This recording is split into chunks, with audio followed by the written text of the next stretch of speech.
espada sa mga bata. Tigilan mo sila. Tamang panahon para mag-uus tayo mga batang panday. Hindi pa hinog sa katawan ko ang bagong kapangyarihan na nakuha ko.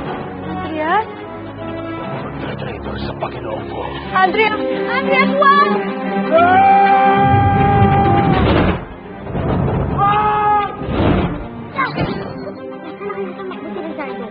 Kailangan natin siyang hanapin. Kailangan ko mailigtas si Itay. Huwag ka mag-alala, Charlie. Maliligtas na natin si Kuya Andreas. Pinagdaan na ako! Natiwan pa na ako! Hindi mo kami malilinlang, Lizardo. Pag binigay namin sa'yo ang espada, katapusan na ng mundo. Kung ganon, tatagin natin ang paghihirap ninyo. Lalo sa mga mananalo. Kinuha ni Lizardo ang mama ko. Kailangan ko sa'yo iligtas. Hawakan mo ang iyong emosyon. Huwag kang magpapatalo sa galit dahil baka yun ang gusto ni Lizardo. May niligtas natin ang nanay mo at matatalo natin si Lizardo. Opo. Itibayan ko pa ang loob ko.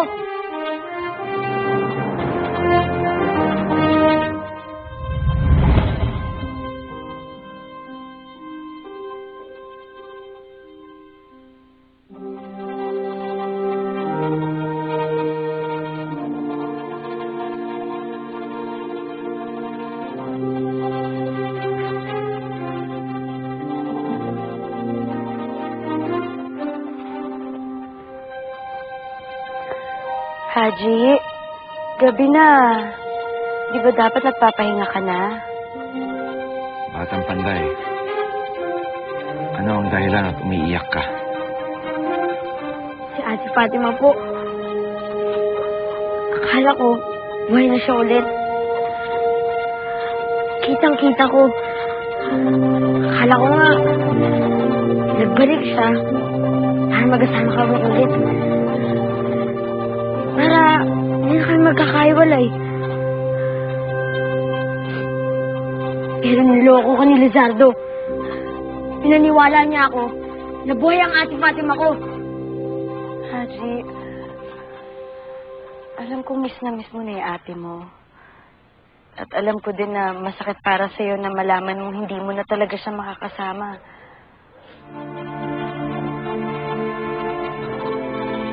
Ginamit ni Lizardo ang kahinaan mo. Isa itong leksyon para sa'yo. Para sa atin lahat. Isang leksyon na malaki ang matututunan mo. Hindi na ako papalo kay Lizardo, Kuya. At kahit gamitin niya pa si Ate Fatima, hindi na ako maniniwala. Kahit alam ko, patay na siya. At kahit kailan, hindi na siya mabubuhay.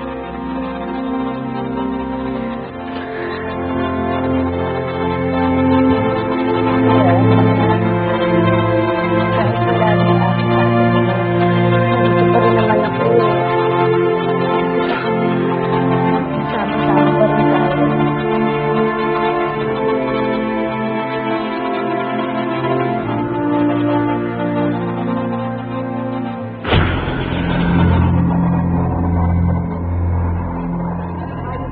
Napakahayop mo!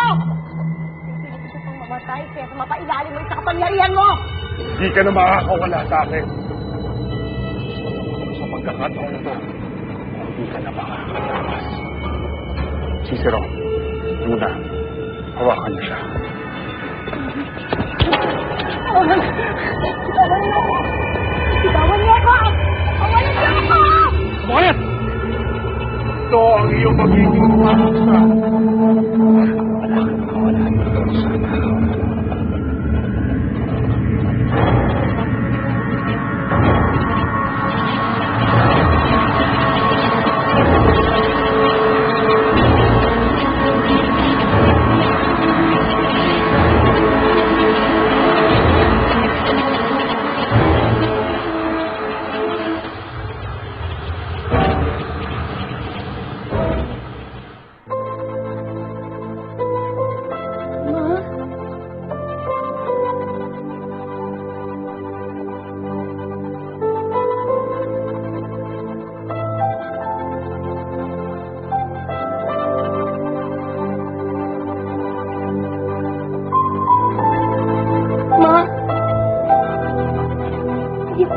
na magkalayo tayo. Napangako ko po sa inyo. Papawiin po kita kay Lizardo. Pangako po, Ma. Pangako.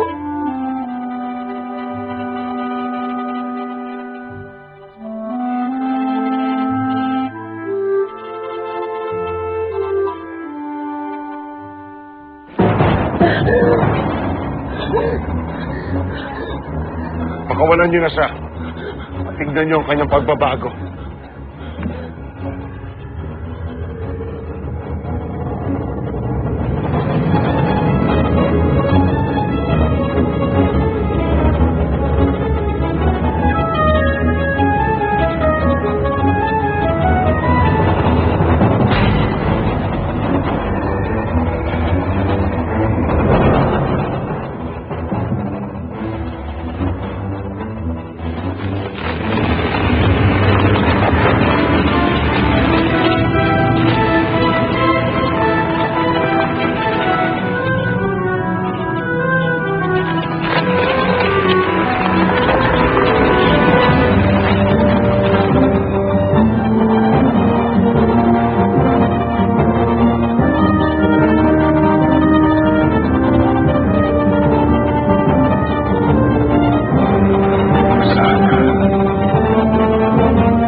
Ilalim ka na ngayon ng aking kapangyarihan. Kamatayan na lamang mamalaya sa iyo. Kaya gagawin mo ang lahat ng pinag-uutos ko. Iutos mo lang, Panginoon, at gagawin ko. Isa lamang ipagagawa ko sa iyo. Patayin mo ang mga batang panday. Masusunod. Para sa iyo, papatay ko ang batang pantay.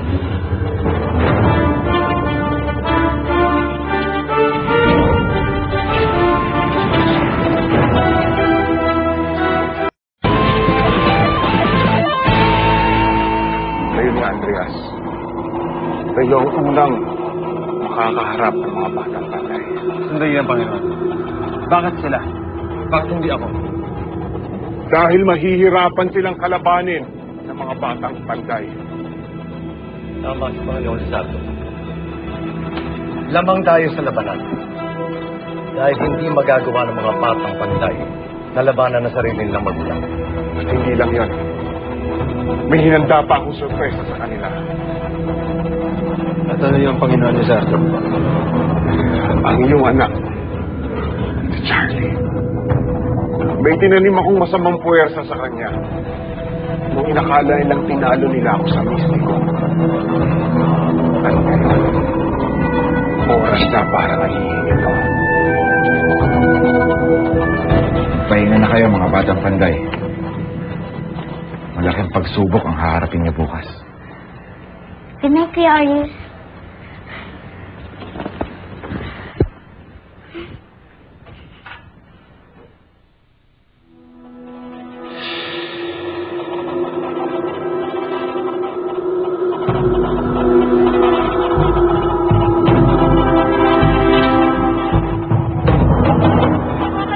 Magdamag na po kami nag-aabang dito, ngunit wala pa rin nakakaalam tungkol sa misteryosong gusali na ito. Kagabi lamang po ay may mga opiserong nagsabing may mga naririnig daw silang ingay sa loob ng gusali. Ngunit wala pa itong kumpirmasyon sapagkat wala namang lagusan o kahit bintana man lang ang gusali ito.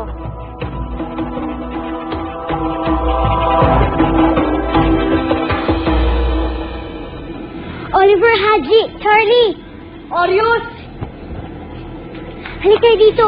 Tingnan niyo yung nasa TV.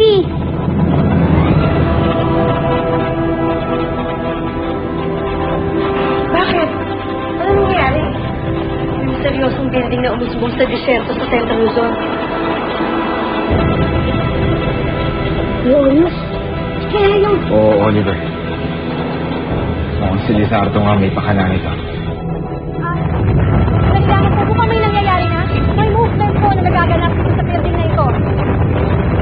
Panoorin lamang po natin.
nangyayari?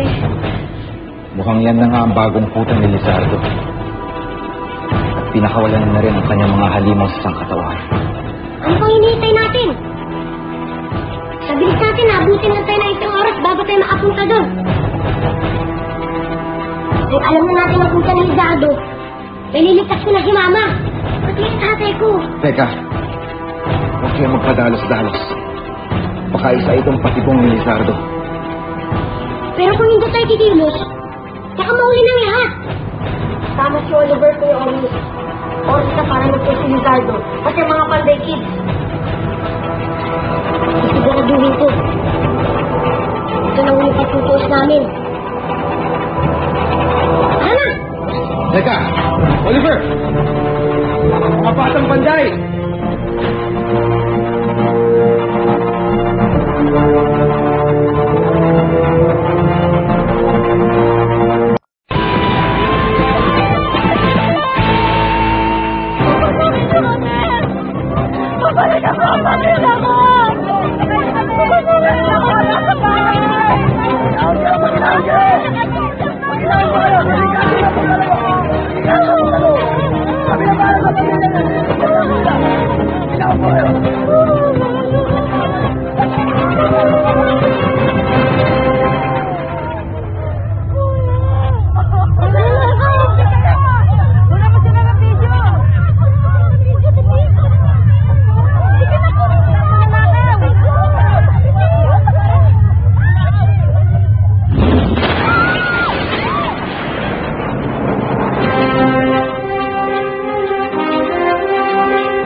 Papasukin niyo po kami.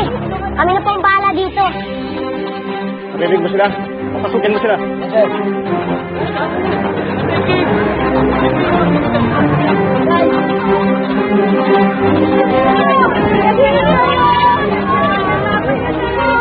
Dumiretso lang kayo. Sa ikatlong bayan na madadaanan ninyo sa gitna ng disyerto, makikita niyo ang puta ng kalaban. Mag-ingat kayo mga Panday Kids. Ubusin niyo ang mga masasamang dilim sa loob. Huwag po kayong mag-alala. Gagawin po namin ang lahat. Nilinisin po namin ang lugar na ito sa dumi ni Lizardo. Maraming salamat.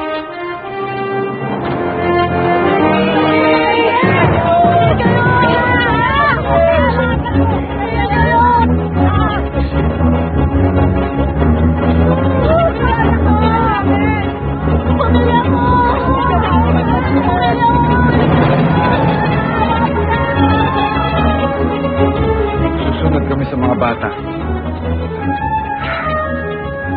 Masama ang kutob ko. Alam kong hindi pa dalos-dalos kumilos si Lizardo.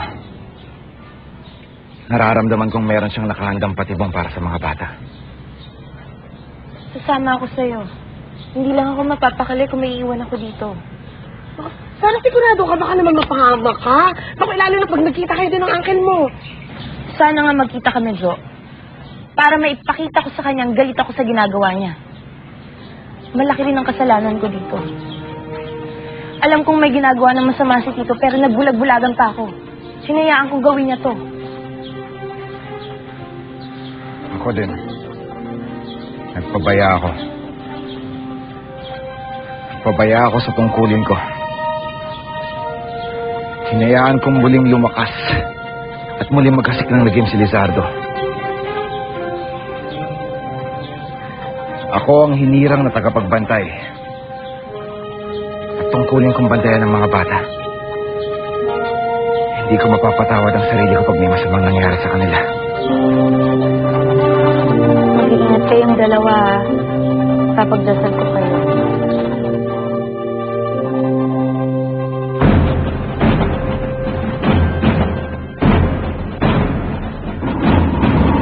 Inisa-isa na ng mga tauhan natin ang mga bayan sa paligid. Siguradong panalo na tayo. Nagsisimula pa lang ang ating laban, Cicero. Nararamdaman ko.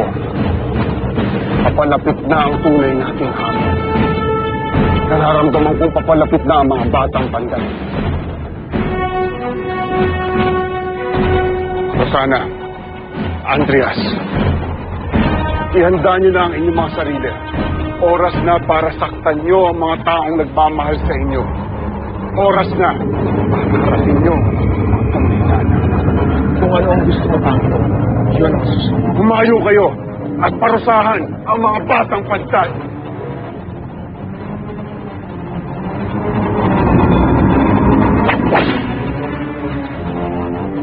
Nagtayo ng mga tao sa mga dinaanan natin. Siguro nag-alisa na sila.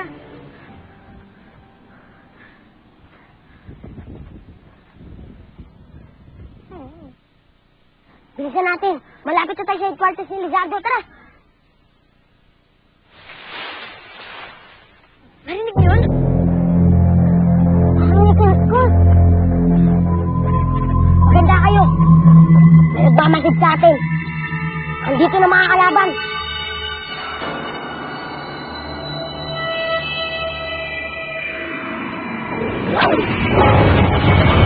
Charlie!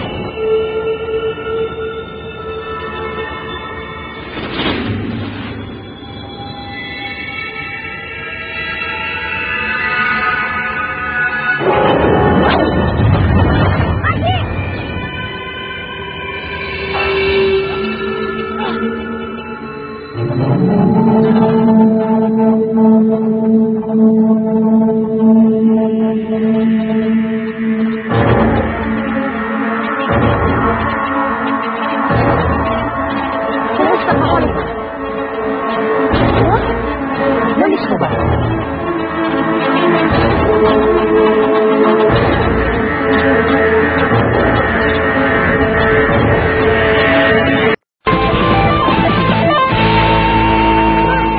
Ano nangyari sa inyo? Ba't pinanitsura ninyo? Hindi ka ba natutuwa sa bago mong itsura? Ayaw mo nun? Pareho na tayong may kapangyarihan? Pero ma, galing sa kasamaan ng kapangyarihan ninyo. Ang kapangyarihan ay kapangyarihan pa rin kahit saan pa ito galing. At ang may kapangyarihan, kayang balikin, masama man o mabuti. Yang magdaan. Dahil mamamatay ka ngayon! Nabasa ko naman sabihin. Sa nanalapit na pagtatapos ng mundo, ay mag-aaway-away yung lahat. Pamilya laban sa pamilya. Kapatid laban sa kapatid. Ina laban sa sarili nila. Ma, parang awan nyo na. Labanan niyo po ang tumparin niyo. Tama ka, Luna. Nangyayari ang lahat ng ito kasi nalalapit na ang katapusan. Ang katapusan ng mundong kinalis na nila. At yan ay aking plano. Natutupad na ang aking plano.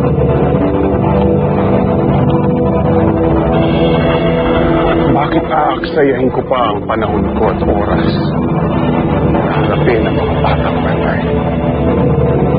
Kung maaaring pwedeng sila na lang ang maglaban-laban. Kapatid, dapat sa kapatid. Ama, dapat sa anak. Ina, dapat sa anak. At panday, dapat sa panday.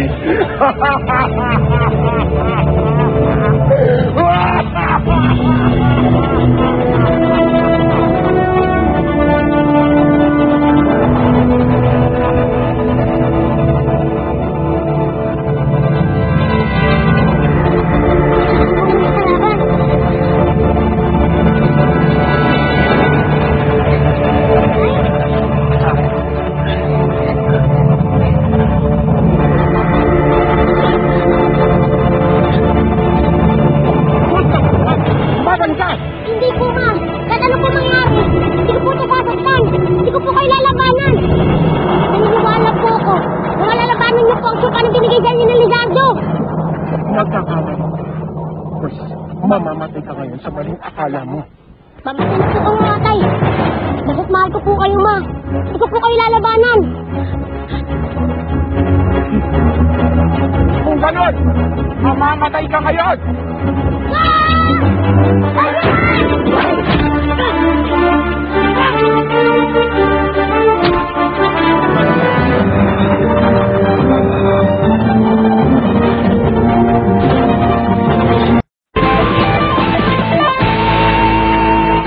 Oliver! Tara! Ma? Ma? Ma, gumising kayo! Ma! Oliver, sorry! Hindi ko alam na si Ate Rosana pala siya. Ang nakita ko lang, sinasaktan ka niya. Sorry, Oliver. Tama mo. Sandali. Baba ko! Andiyan! Oliver! Sandali, Oliver! Taw! Tay, bitawan niyo ako! Wala kayong sarili niyo! Hindi maaari. Kailangan sundin ko ang mga utos ni Panginoon Lizardo. Hindi siya pwedeng biguin. Ay, sabi ng pakawalan niya ako eh! Ano yung ginagawa? Lalabanan mo ang sarili mo, ma? Ay, mahal na mahal ko po kayo. Pero wala kayo sa sarili niyo. Ang hangal! Tawad tayo. Alam ko kung maintindihan niyo ako. Papatulugin ko lang po kayo tapos si Kuya Orlog kasi bakalan na gamutin kayo. Tapos din ang loobong bata ka. Kailangan mong maturuan ng leksyon!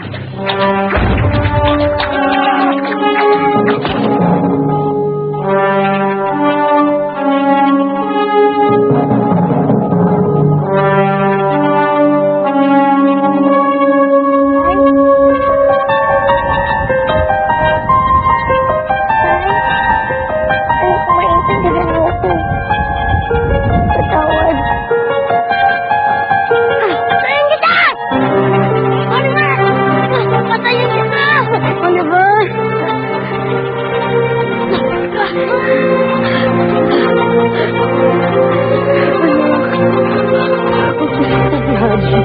Iligtas ka lang niya sa akin. Ma, huwag po kayo magsalita pa. Ipirayin ko lahat ng lakas niyo. Dadalhin ko na po kayo sa ospital. Huwag na, anak, huwag na. Hindi na ako ahap. Ma, huwag sabihin niya. Makakot po kayo, ha. Anak, patawarin mo ko. Patawarin mo ko, hindi ako naman kita. Patawarin mo ko, sinasalamat kita. Hindi ko maging mabutingin. Pero hanggang sa huli, ako pa rin kung mananakit sa'yo. Anak,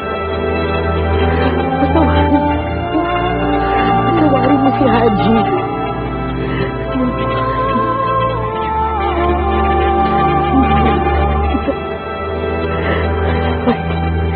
Bakit ko rin po kayo masat? Bakit ko po kayo ito? Ma? Ma?